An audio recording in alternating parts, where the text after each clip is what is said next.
എല്ലാവർക്കും നമസ്കാരം. എല്ലാവർക്കും സാവിത്രീസ് കിച്ചണിലേക്ക് സ്വാഗതം.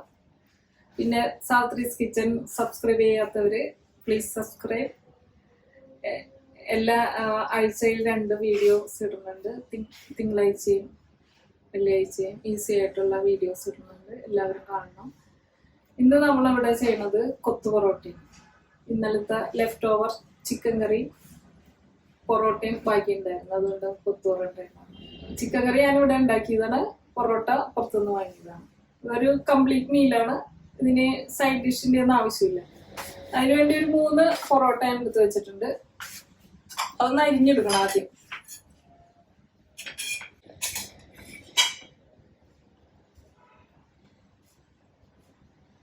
ചെറുതായിട്ടൊന്ന് ചൂടാക്കിയതാണ്. കത്രിക വെച്ചും വേണമെങ്കിൽ ഇത് ചെറുതായിട്ട് അരിയാം. നല്ല ചെറുതായിട്ട് അരിയണം, അതാണ് നല്ലത്.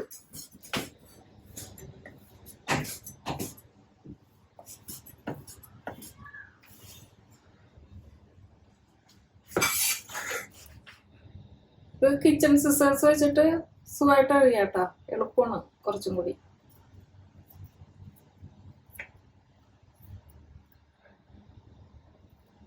നിങ്ങൾക്ക് ഏതാണ് എളുപ്പം എന്ന് വെച്ചാൽ അത് വെച്ചിട്ട് ചെയ്യാം. പൊറോട്ട 3 പൊടിയായിട്ട് അരിഞ്ഞു വെച്ചിട്ടുണ്ട്. ഇനി ബാക്കി എന്തൊക്കെ വേണം നോക്കാം.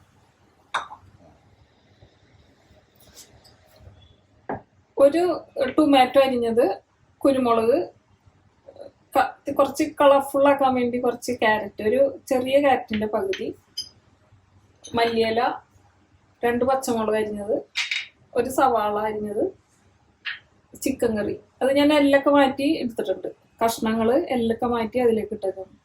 പിന്നെ 2 മുട്ട, ഉപ്പ്, ഓയില്. നമുക്കിനി കൊത്തു പൊറോട്ട എങ്ങനെ ഉണ്ടാക്കണേന്ന് നോക്കാം. ഒരു കടായി വെച്ച് ചൂടാക്കി കുറച്ച് ഓയിൽ ഒഴിച്ചു കൊടുക്കണം. അതിലേക്ക് സവാള അരിഞ്ഞതിട്ട് വയ്ക്കാം.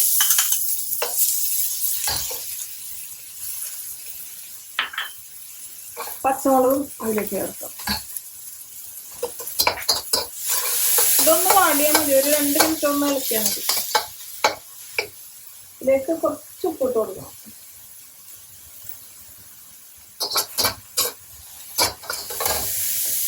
അതിലേക്ക് ക്യാരറ്റ് ഇടാം.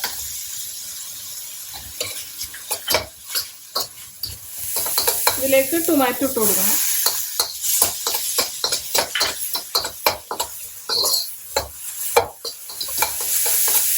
ഇനി ഈ അരിഞ്ഞു വെച്ച പൊറോട്ട ഇട്ട് കൊടുക്കാം.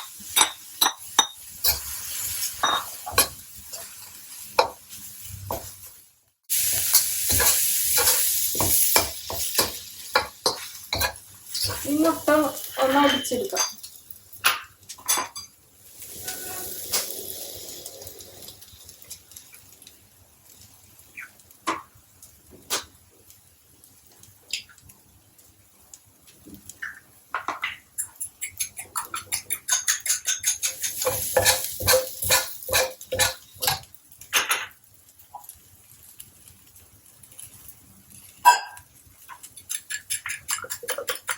മുട്ട അടിച്ചത് അതിലേക്ക് ഒഴിക്കണം.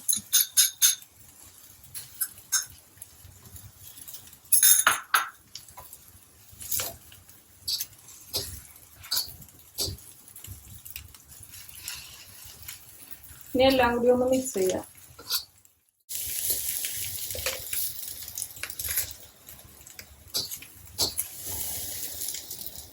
ഇതിലേക്ക് ഈ ചിക്കൻ കറി ഒഴിച്ചു കൊടുക്കണം.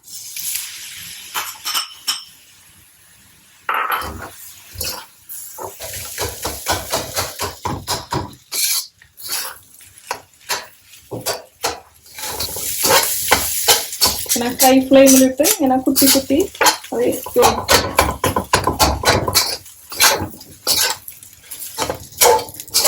ഈ സമയത്ത് ഉപ്പൊക്കെ നോക്കണം.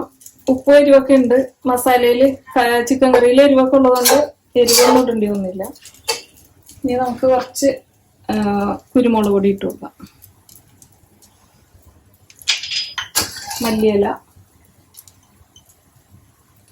ഇട്ട് ഇളക്കി ഓഫ് ചെയ്യാം.